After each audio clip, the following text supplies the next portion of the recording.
Assalamualaikum warahmatullahi wabarakatuh. Baik rekan-rekan sekalian, pada pertemuan ini kami ingin mencoba untuk uh, taklim ya, dalam bahasa kami itu taklim wa ta'alum, belajar dan mengajar.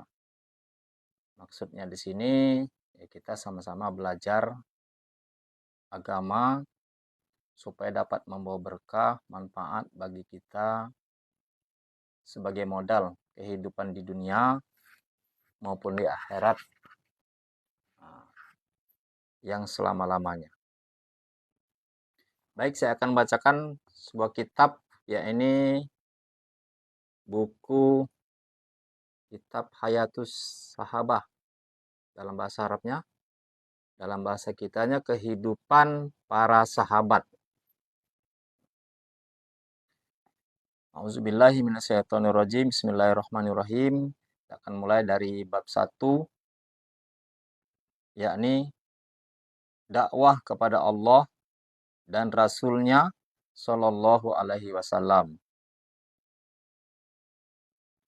Dakwah kepada Allah dan Rasulnya Shallallahu Alaihi Wasallam lebih disukai oleh Nabi Shallallahu Alaihi Wasallam dan para sahabat radhiyallahu anhum dibandingkan segala sesuatu yang lain. Mereka sangat menginginkan agar orang-orang mendapatkan hidayah, masuk ke dalam agama Allah, dan tenggelam di dalam rahmat Allah. Mereka berusaha melakukan semua itu untuk menghantarkan umat manusia kepada kebenaran. Ini kebenaran yang hakiki maksudnya mungkin ya. Nah, tapi ini kita hanya membacakan rekan-rekan sekalian. Kita melangkah judul berikutnya, kecintaan yang mendalam kepada dakwah. Nabi Shallallahu Alaihi Wasallam sangat menginginkan agar seluruh umat manusia beriman. Tabrani meriwayatkan beserta sanadnya dari Ibnu Abbas radhiyallahu anhu mengenai firman Allah Subhanahu wa taala.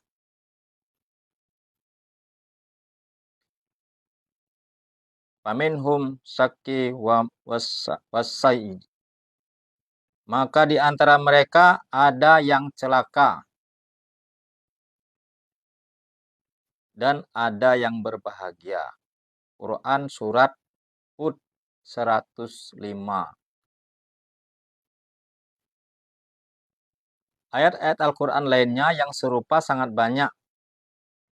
Ia berkata sesungguhnya Rasulullah Shallallahu Alaihi Wasallam sangat menginginkan agar seluruh umat manusia beriman dan berbaiat kepadanya untuk menetapi jalan hidayah. Lalu Allah Azza wa Jalla memberitahukannya bahwa tidak akan beriman kecuali orang yang telah ditetapkan oleh Allah sebagai orang yang berbahagia di dalam Lauh Mahfuz. Dan tidak akan tersesat kecuali orang yang telah ditetapkan oleh Allah sebagai orang yang sengsara di dalam Lauh Mahfuz. Kemudian Allah Azza wa Jalla berfirman kepada nabinya Sallallahu Alaihi Wasallam, boleh jadi kamu wahai Muhammad akan membinasakan dirimu karena mereka tidak beriman. Dan kami kehendaki, jika kami kehendaki, niscaya kami menurunkan kepada mereka mukjizat dari langit. Maka senantiasa kuduk-kuduk mereka tunduk kepadanya. Quran surat Asy-Syu'ara ayat 3 sampai 4. Haisami dalam bab 7 halaman 85 berkata, para perawinya dinyatakan sikot Hanya saja mengenai Ali bin Abu Thalib, ada yang mengatakan bahwa ia tidak mendengar langsung dari Ibnu Abbas radhiyallahu anhu. Jadi demikian rekan-rekan sekalian, bahwa Nabi sendiri menginginkan seluruh umat manusia beriman kepada Allah, kepada Rasul-Nya, mengamalkan agama dengan sesungguhnya, sehingga akan membawa kebahagiaan di dunia maupun di akhirat. Kita melangkah ke judul yang kedua. Nabi Shallallahu Alaihi Wasallam menyampaikan dakwah kepada kaumnya menjelang kematian Abu Thalib. Ibnu Jarir meriwayatkan beserta sanadnya dari Ibnu Abbas, ia berkata, ketika Abu Thalib sakit, datanglah beberapa orang dari kabilah Quraisy menemuinya. Di antara mereka ada Abu Jahal. Lalu mereka berkata, keponakanmu senantiasa mencela Tuhan-Tuhan kita, serta berbuat dan berkata macam-macam. Alangkah baiknya jika engkau mengutus seseorang untuk memanggilnya, lalu engkau larang dia. Maka aku Abu Thalib mengutus seseorang untuk memanggilnya. Kemudian Nabi Shallallahu Alaihi Wasallam datang dan masuk ke dalam rumah Abu Thalib. Sedangkan ketika itu di antara orang-orang Quraisy dan Abu Thalib ada tempat yang cukup untuk duduk satu orang. Maka Abu Jahal laknatullah merasa khawatir jika Nabi Shallallahu Alaihi Wasallam duduk di samping Abu Thalib, akan lebih menyebabkan kelembutan hati Abu Thalib kepada Nabi Shallallahu Alaihi Wasallam. Maka Abu Jahal segera duduk di tempat kosong tersebut, sedangkan Rasulullah Shallallahu Alaihi Wasallam tidak menemukan tempat duduk di dekat pamannya. Ketika ia duduk di dekat pintu, lalu Abu Thalib berkata kepadanya, wahai keponakanku, ada masalah apa dengan kaummu? Mereka mengadukanmu dan mengatakan bahwa kamu mencaci Tuhan-Tuhan mereka, serta berkata macam-macam. Ibnu Abbas berkata, orang-orang Quraisy yang hadir pun menambahkan banyak komentar terhadap beliau. Rasulullah Shallallahu Alaihi Wasallam bersabda, wahai paman, sesungguhnya aku ingin agar mereka mengucapkan satu kalimat yang dengannya orang-orang Arab akan tunduk kepada mereka dan orang-orang non-Arab akan membayar jizyah kepada mereka. Jizyah itu artinya semacam setoran tanggungan, rekan-rekan sekalian, dari orang kafir di dalam negara Islam, kira-kira begitu. Sedangkan orang-orang Islam sendiri itu ada juga dikenakan namanya zakat. Nah, zakat mal. Zakat 2,5% dari hartanya yang sudah cukup waktunya, cukup jumlahnya, cukup haul selama 1 tahun. Jumlahnya sekitar 20 dinar emas. Itu zakatnya setengah dinar. Jadi tinggal dihitung saja 20 dinar, 1 dinar berapa sekarang. Kalau umpama 1 dinar 6 juta, 6 kali 20 berarti 120 juta. Nah, tinggal 2,5%-nya dari itu kira-kira. Ini sekedar perumpamaan. Tapi bagi orang yang non-muslim, yang hidup di negara Islam, dia harus membayar jizyah, bukan zakat.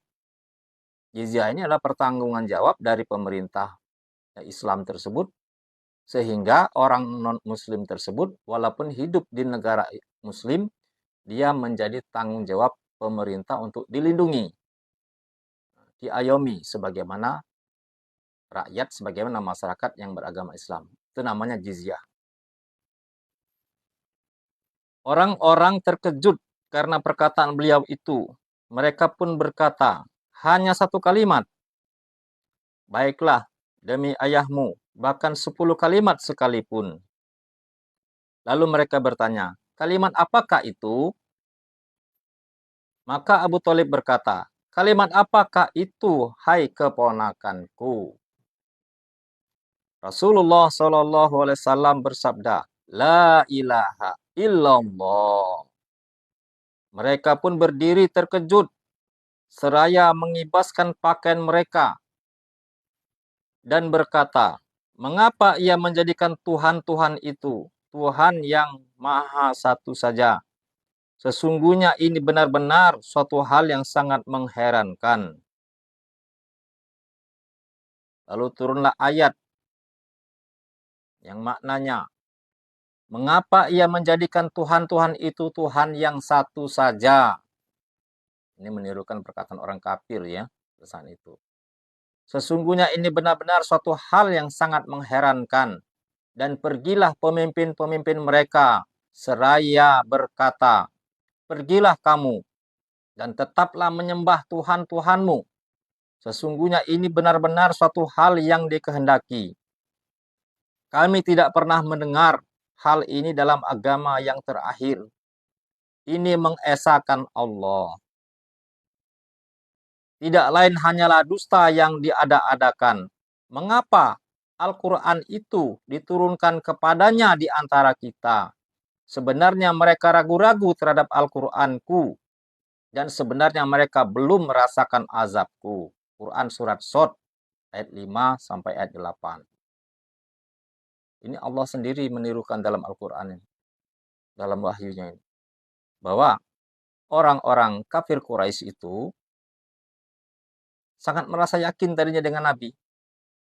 Bahwa Nabi itu menyerukan apabila orang Quraisy ini mengucapkan kalimat tersebut, maka orang Quraisy ini akan kuat, akan berkuasa, akan menaklukkan orang-orang kafir, sehingga mereka membayar jizyah, akan berbahagia di dunia dan di akhirat, hanya dengan mengucapkan satu kalimat dan meyakininya.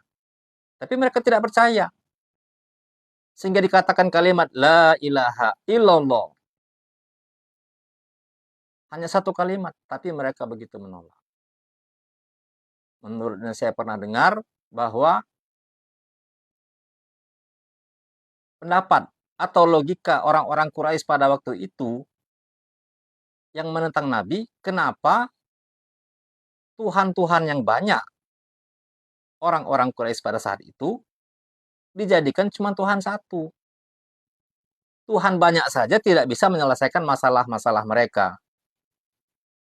Apalagi kalau Tuhannya cuma satu. Nah, itu pendapat mereka. Tuhan itu cuma satu. Tuhan banyak saja banyak tidak bisa menyelesaikan masalah. Apalagi Tuhan cuma satu. Itu pemikiran jahiliyah. Baik, kita lanjutkan ya.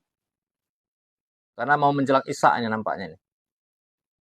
Demikian ini diriwayatkan pula oleh Imam Ahmad, Nasai, Ibnu Abi Hatim, dan Ibnu Jarir.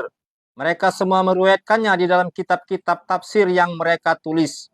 Diriwayatkan pula oleh Tirmizi, dan ia berkata, hadis ini adalah hadis hasan. Demikian dalam kitab tafsir Ibnu Katsir jilid 4 halaman 28. Diriwayatkan pula beserta sanadnya oleh Baihaqi pada bab 9 jilid 9 halaman 188 dan Al-Hakim jilid 2 halaman 432 dengan lafal yang semakna. Al-Hakim berkata, ini adalah hadis yang sanadnya sahih, namun Bukhari dan Muslim tidak meriwayatkannya beserta sanadnya dalam kitab sahih mereka. Az-Zahabi berkata, ini sahih. Jadi berbagai pendapat ulama dan riwayat hadis yang mengatakan ini sahih atau hasan. Artinya kalau sahih itu hadis yang paling kuat. Kalau hasan itu hadis yang di bawahnya sedikit derajatnya. Bahwa orang-orang kafir itu ketika diucapkan kalimat La ilaha illallah, mereka mengibaskan pakaian dan pergi dengan sombong. Mereka menolak.